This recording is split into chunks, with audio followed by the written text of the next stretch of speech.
Agradeço a todos os colegas da mesa que aqui me precederam, em especial ao professor Silvio Beltramelli, com quem tenho a honra de dividir as aulas na Faculdade de Direito da Pontifícia Universidade Católica de Campinas.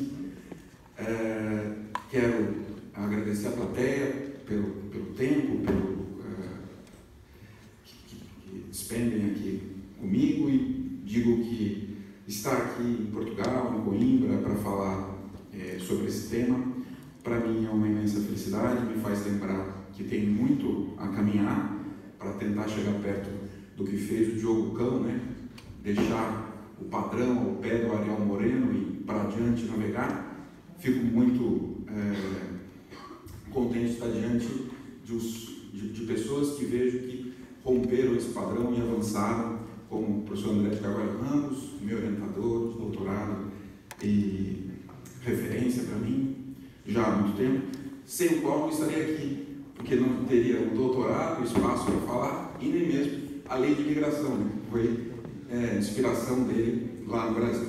Também coloco como um padrão de referência o professor Paulo Borba Casella, para mim, desde a graduação, e o professor José Henrique Torres, que é uma referência há muito tempo. Professor, muito obrigado a todos, né? Mas aqui eu não falo sozinho, né? Diante do monstreiro, aqui sou mais do que eu, né? Sou um povo que quer um mar que é teu.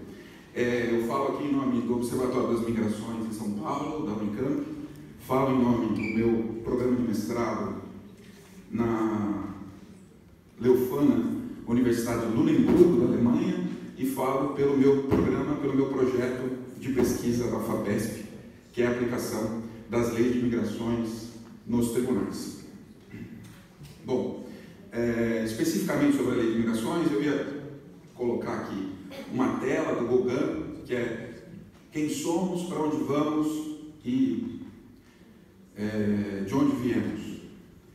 Somos migrantes, né? E aqui citando um outro livro, que é da Carmen Laforet, Nada, a nossa liberdade ela se alcança pela circulação, e a circulação é representada especificamente pela migração. A nossa lei 11.445 de 2017 tem no seu artigo 3º elemento fundamental para a nossa discussão, que ressalta, com inspiração do professor André, a política migratória brasileira e como que ela deve se reger, as diretrizes que ela se rege, trazendo aqui uma dignidade que é a dignidade do direito, uma dignidade que não permite que nós, do direito, deixemos de lado as bases dos direitos humanos, especialmente esses que estão aqui elencados para os invisibilizados, que são os migrantes, né? Então, por exemplo, a política migratória brasileira rege pelos seguintes princípios e diretrizes: universalidade, indivisibilidade e interdependência dos direitos humanos. E, em especial aqui, eu gostaria de destacar o inciso 5º, que é a promoção de entrada regular e de regularização documental. Aqui nós temos a construção de talvez um direito migratório, por isso teremos que dialogar bastante com os tribunais. Dessa forma, os desafios que os tribunais vão ter na aplicação desses direitos envolvem, para mim, 4 pontos. Esses 4 pontos trazem uma dificuldade geográfica. O Brasil tem uma fronteira terrestre imensa, e essa fronteira terrestre imensa é um convite a violações de direitos. Para isso, precisaremos não só pensar a nova lei de migrações nos tribunais, Superior Tribunal de Justiça, Supremo Tribunal Federal, os tribunais de justiça dos estados, mas também, eventualmente, TRF, sem dúvida, né?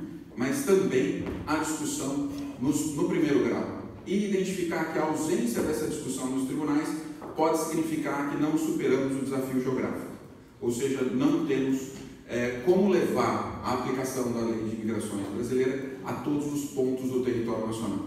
Isso faz parte do projeto de pesquisa que desenvolvo lá na FAPESP. Além disso, precisaremos de vencer o desafio da efetividade da nova lei de imigração.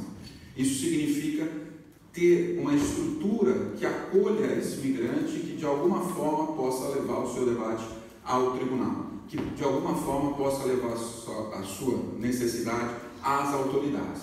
Dessa maneira, o desafio de efetividade passa por entender e superar a invisibilidade desse grupo né, que, citando aqui a Seila Ben-Habib, os outros, eventualmente, nos países europeus, nos países do norte, são os migrantes. Lá também, além dos migrantes no Brasil, nós temos os outros, aqueles que passam na rua também, os nossos conterrâneos, os nacionais brasileiros. Então temos que vencer esse desafio de efetividade, temos que vencer o desafio geográfico e, para isso, precisamos superar o desafio de sensibilização.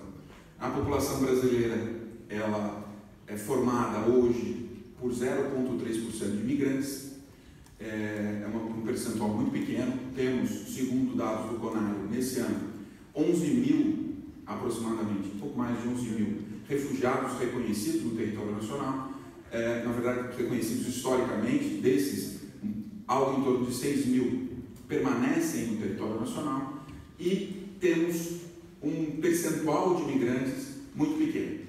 Isso pode significar, né, que nós não atraímos migrantes e dessa forma precisamos fazer o dever de casa para conseguir nos tornar um país que desperte nesses migrantes a vontade de se dirigir ao Brasil, né? Hoje em dia sabemos, infelizmente, por dados demográficos levantados pelo Observatório das Migrações, que o Brasil não é um país desejado, o Brasil é um país possível, e o Brasil é um país de trânsito.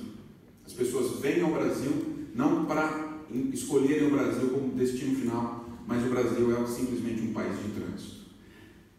Mas, no entanto, por vários motivos, talvez um dos motivos tenha sido a ausência do direito de voto do migrante, a discussão migratória foi cooptada pelo debate político partidário, e isso a gente precisa superar.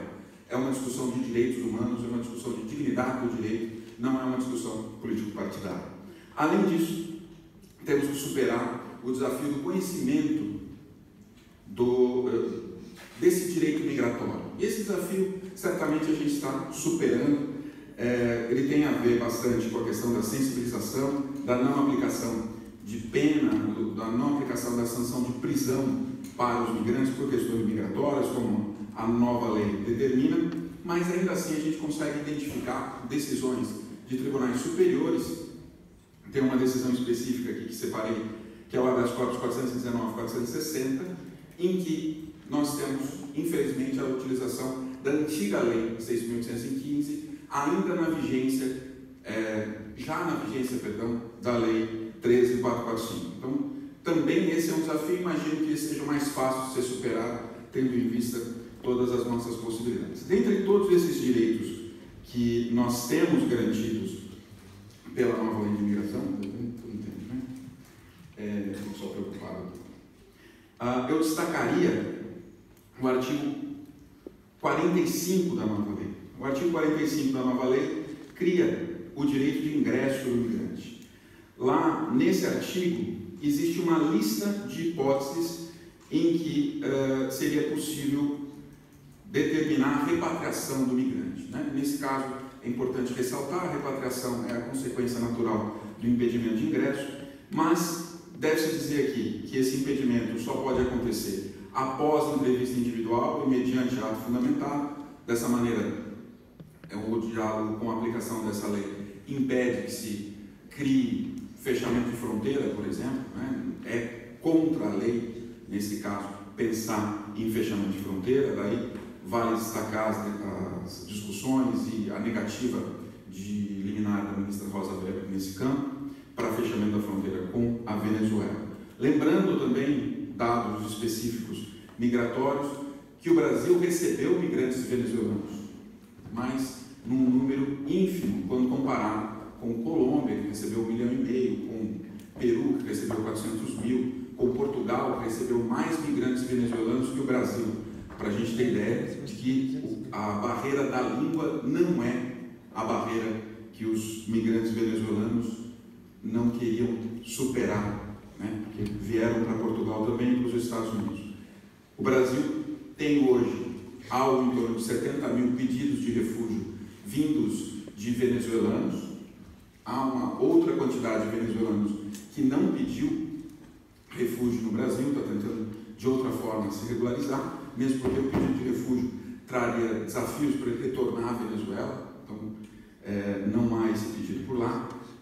Dessa maneira, nós precisamos identificar que o Brasil, ele é um país que, de certa maneira, teria que trabalhar muito com essa atratividade de imigrantes, para ter problemas migratórios, eventualmente, no futuro, se é o caso, né? Destacando mais uma vez que a chamada crise migratória, ela não existe. O que existe é uma crise econômica, é uma crise ambiental, é uma crise humanitária. A migração é o sintoma da crise.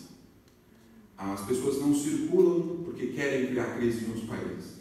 Existem crises nos seus países e essas crises precisam ser, de certa maneira, discutidas, né? Certamente vocês já viram aquela discussão das bolinhas, né?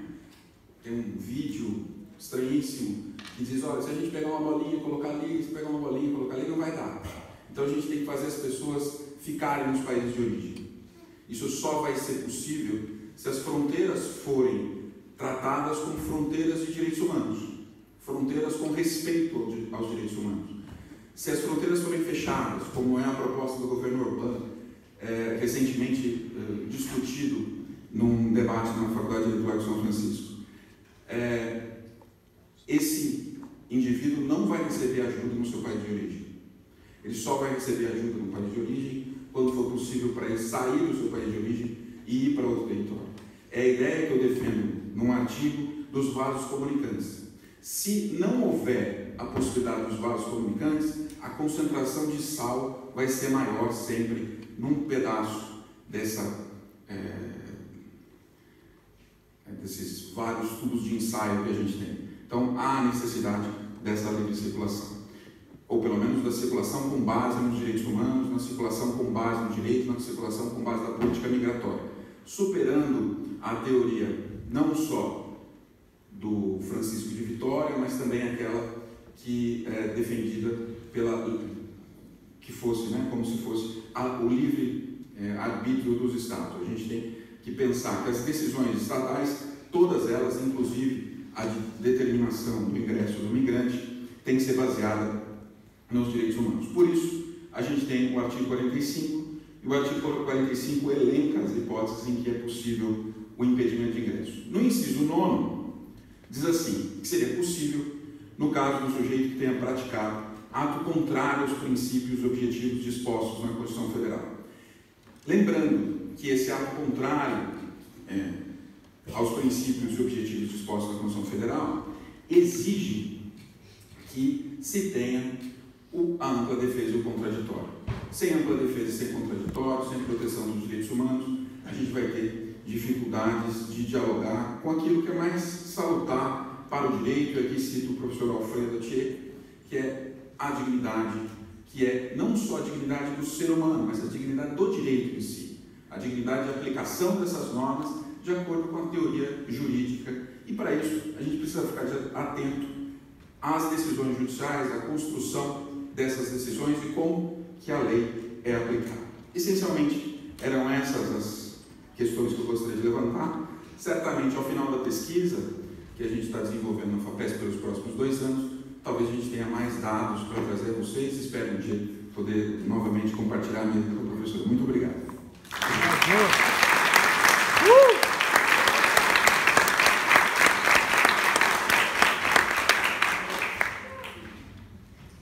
Agradecer.